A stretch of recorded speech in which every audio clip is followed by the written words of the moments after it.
The unthinkable has just happened. Labour is unravelling before our eyes. In a stunning twist, multiple Labour MPs have defected to Reform UK, setting off a political chain reaction that has left Keir Starmer scrambling. The party once poised to challenge for power is now in crisis mode, torn apart from within. This isn't just a bad news day for Labour, this could be the beginning of the end. British politics may never be the same again. In a shocking and unprecedented political shift, several Labour MPs have crossed the floor, straight into the arms of Reform UK. This isn't just a scandal, it's a full-blown meltdown that has shaken Westminster to its core.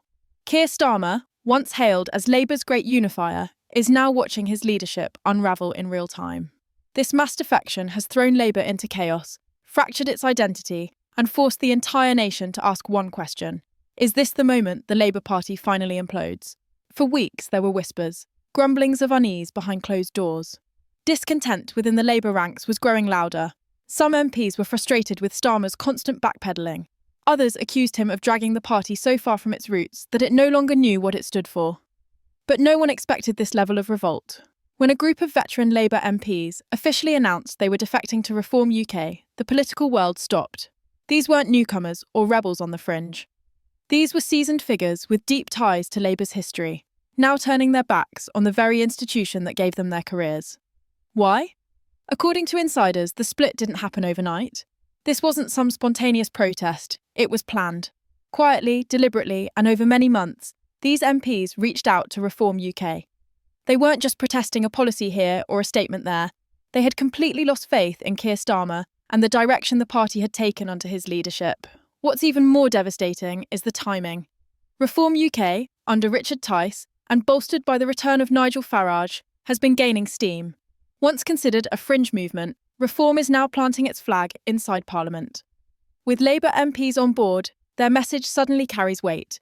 They've seized this moment to present themselves as the only party listening to Britain's forgotten working-class voters, voters who once trusted Labour with their future. Starmer's image has taken a brutal hit. Once described as steady, if dull, he is now being labelled as weak, confused, and out of touch. The press, which once offered him cautious praise, is now unleashing headlines that scream of failure and betrayal. Social media is ablaze. Hashtags like #Labour collapse and #Starmer crisis are trending at lightning speed. Supporters feel abandoned. Critics smell blood. Inside Labour HQ, the mood is toxic. Panic meetings, angry phone calls, leaked memos. Starmer's advisors are scrambling to prevent even more MPs from jumping ship. But the damage is done. The illusion of party unity is shattered. Tensions that had been simmering for months have boiled over in spectacular fashion. This isn't just a leadership crisis, it's an identity crisis. At the heart of the fallout is a clash of values. Labour's traditional working-class base, the backbone of its historic victories, feels ignored. They see a party drifting toward technocratic centrism, refusing to take a clear stand on immigration, national security, or the economy. Reform UK has exploited this vacuum with brutal efficiency. They've gone all in on border control, national sovereignty, and defending British industry. For many voters, especially in the red wall seats, that message is resonating. And it's not just about Labour.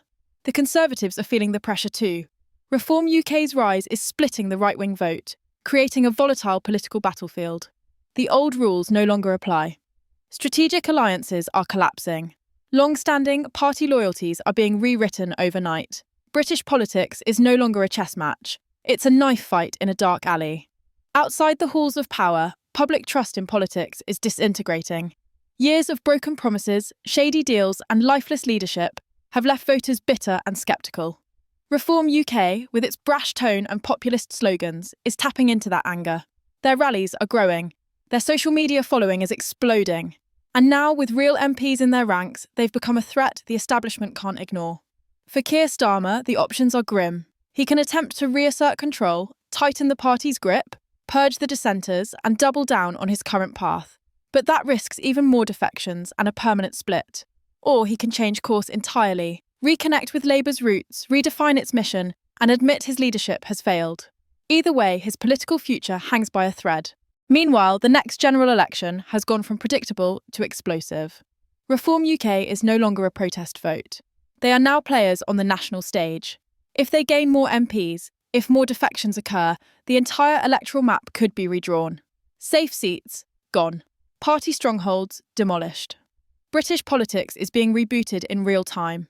And just when you think the drama couldn't get any more intense, inside Parliament, other voices are beginning to rise. In a powerful moment, MP Edward Lee delivered a bold speech on the floor, fiercely defending British steelworkers in Scunthorpe. His fiery words cut through the noise, targeting not only Labour's silence, but the government's decision to hand critical industry to Chinese companies. Lee's passionate plea wasn't about party politics, it was about national survival. He reminded the nation that Britain once made the finest steel in the world, that for over 130 years, Scunthorpe's workers built with pride.